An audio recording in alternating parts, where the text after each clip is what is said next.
Ginger. That's what you need. A mouthful of the good stuff and you'll see the back of any seasickness. Oh, thank you for your support, John. Don't suppose you actually brought any ginger? No, I don't get seasick. Terrific. Don't worry, Sherry. We've almost arrived at Cordona.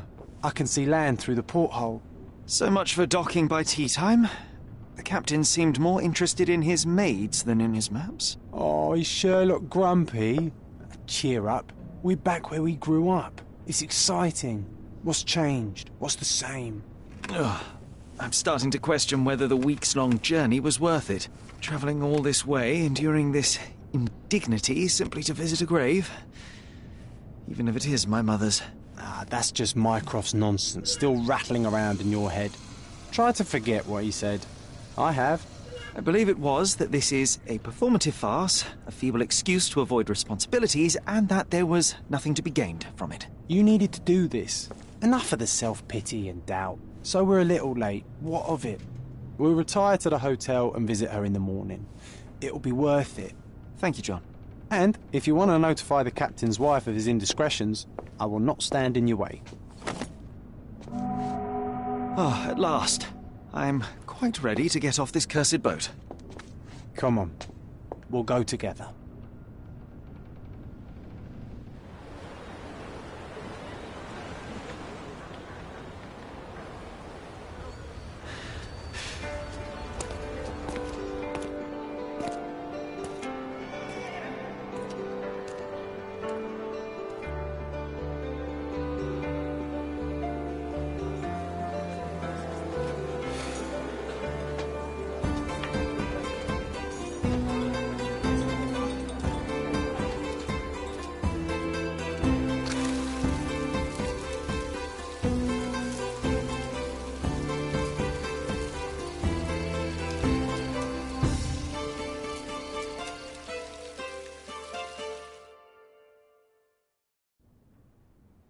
Hey, Sherry.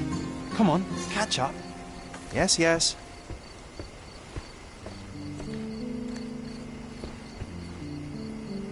Sherlock, don't get lost in this huge garden. Follow the sound of my voice. Welcome to Il Palazzo de Lusso, sir. If you need something, sir, please inquire at reception. If you need something, sir... Welcome to Il Palazzo di Lusso, sir. We just need your signature. Would you kindly sign these papers, sir? There you are. Ah, Mr. Holmes. Yes, we have room 221 prepared for you. I see it was reserved for 2 people. Would you like a second key? Oh, no, I think we'll stick together. Very good. Rooms are upstairs, sir. Welcome to Cordona. Hurry up, Sherlock. I want to see our room. I hope there's a balcony with a view.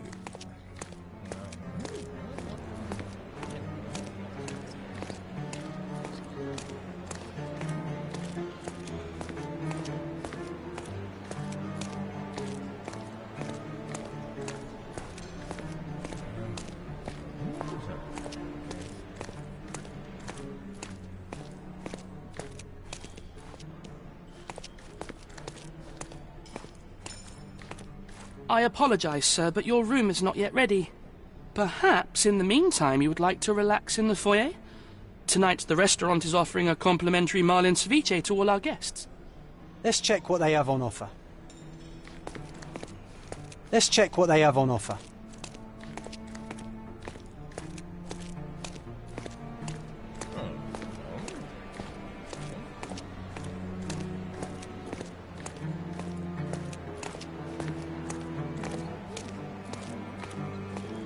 Hey, Sherry.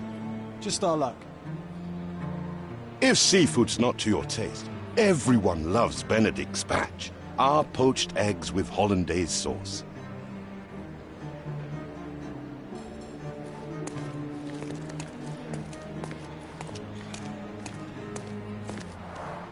A medium, John. Haven't we been through this already? Come on, it's not like we've got anything better to do.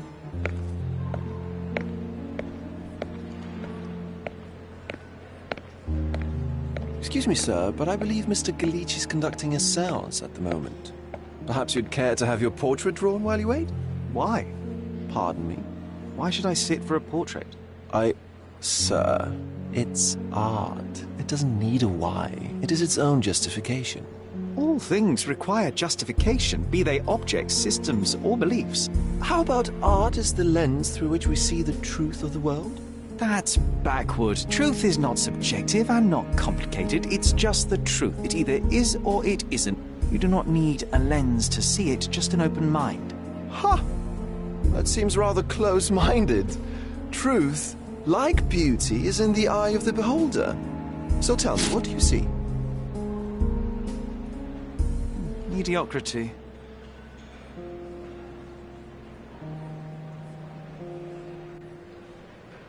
Come now, Sherry, what did he do to deserve that? The servant mentioned ceviche at the bar, Sherry. You should grab us some, and I'll find us a table. I'm starving.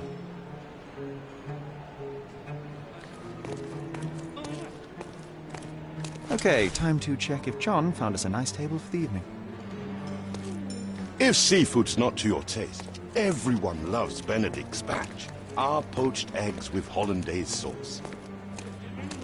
Sherry, I'm over here with my new Ursine companion. Cordona's even quieter than I remembered. It's going to be a long evening. Ah, come now, Sherry. What say we amuse ourselves with a little game? What were you thinking? Oh, promise me it isn't nonsense. After being cooped up on that boat, I am itching for activity. No. As you can see, someone left a cane on our table. I simply thought you could identify its owner. Ah, so it is nonsense. It'll take me a minute, John, at most. Well then, you can deliver it to him as well. Deliver it to him? Then what are the staff here for? Aesthetics? Stubborn, Sherry, too stubborn. You wanted something to do. Slapping oneself in the face is also something to do. That doesn't make it worthwhile. But all right, let me take a look.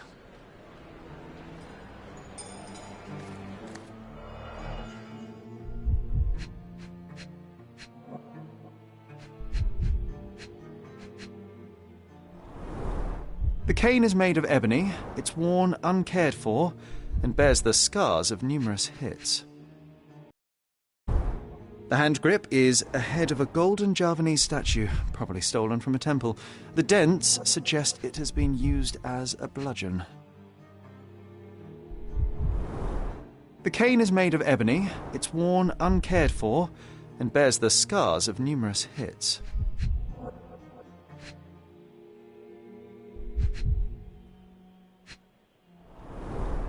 A crest depicting a bulb of garlic in a meadow, perhaps the Fielding family or Meadows, or Craven, from the Old English name meaning garlic place. This cane is an expensive and ostentatious weapon. Its owner must be vain, volatile, and of noble English blood. Take it with you, Sherry. Let's return it to its owner. All right, I hope you noted down your observations in your casebook. But how are you going to find this nobleman? The cane itself is not enough. I may have to ask other guests if they saw who was here.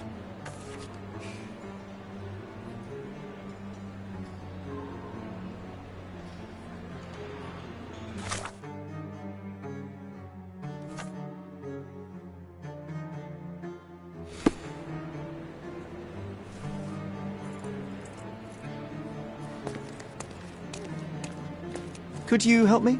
That's a question I can answer.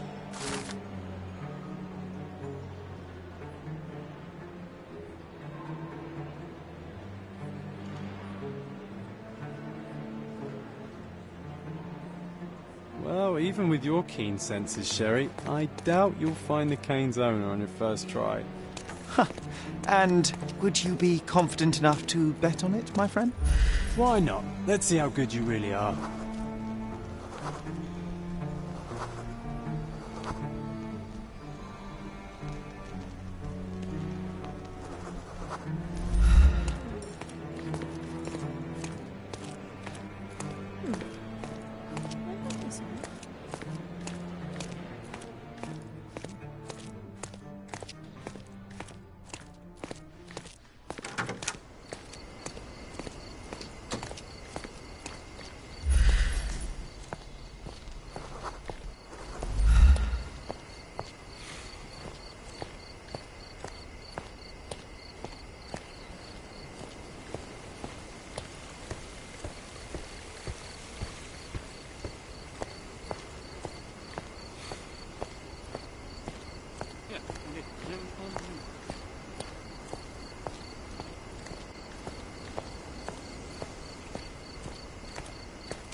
Help me, please. My dear fellow, you're talking to the right man.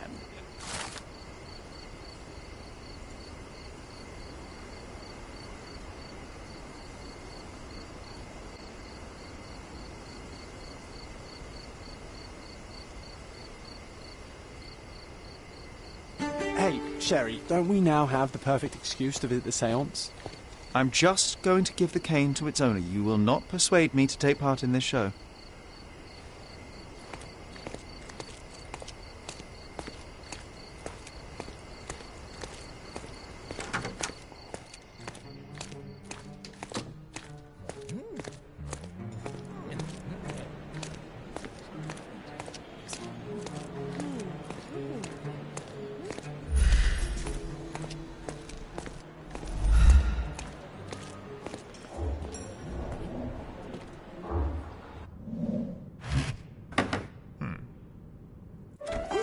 This hotel, this island, it's full of thieves. First my cane, now the diamond. Take your hands off me! Do you even know who I am?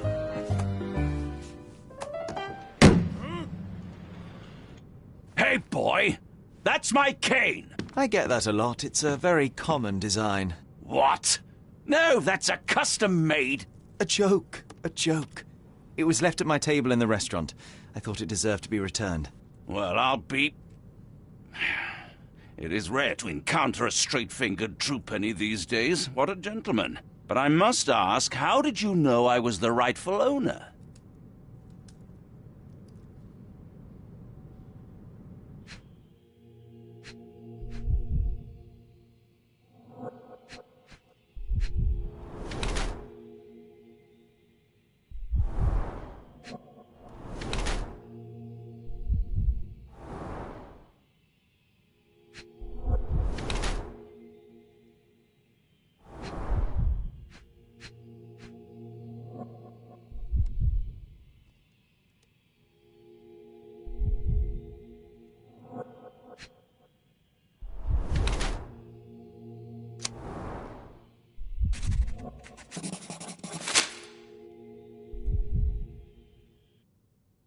Simple deduction. Your cane told me everything. I was after a British noble who takes boxing lessons but suffers from some liver issues.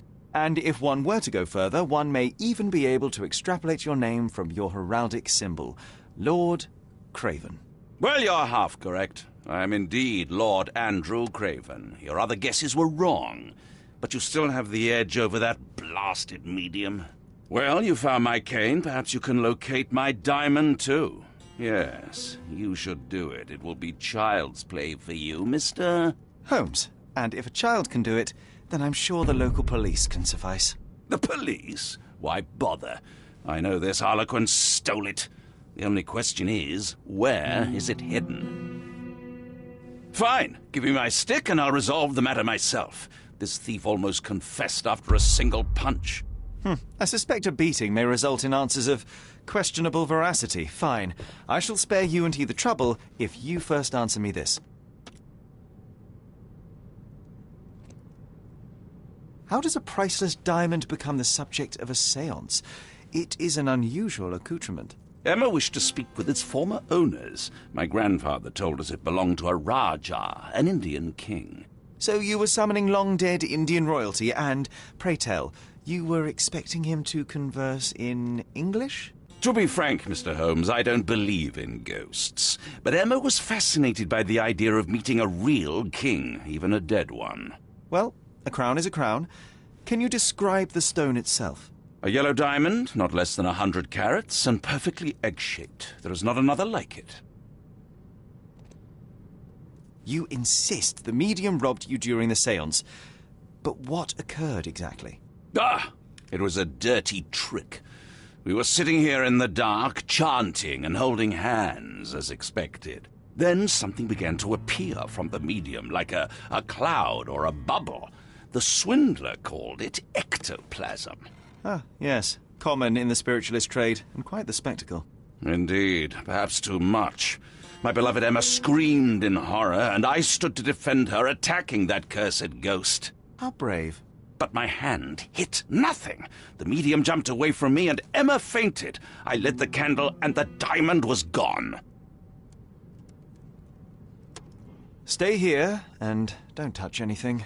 I'm going to investigate further. Don't fret, I'll be keeping a close eye on this thief.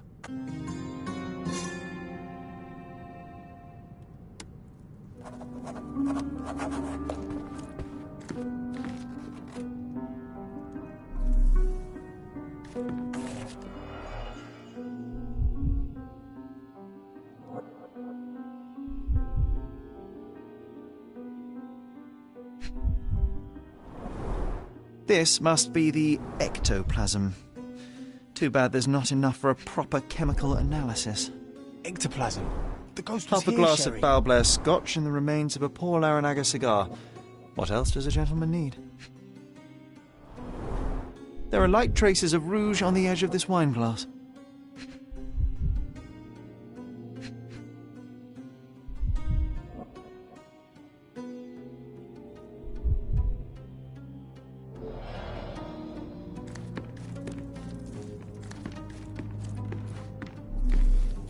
Was this covered on purpose? Of course. It is very dangerous to leave a mirror exposed during a séance. The spirits may become enraged. Or someone may notice the trick they should not see. Quite a display for the tremulous visitor. How can you not love this stuff, Sherry? It adds so much atmosphere to the room. Pale skin, quickened pulse, unsteady breathing. She's barely conscious. The feebleness of women. Really, Sherry? Poor thing. Find the stone, Mr. Holmes, and quickly. Thank you for helping us resolve the situation, sir.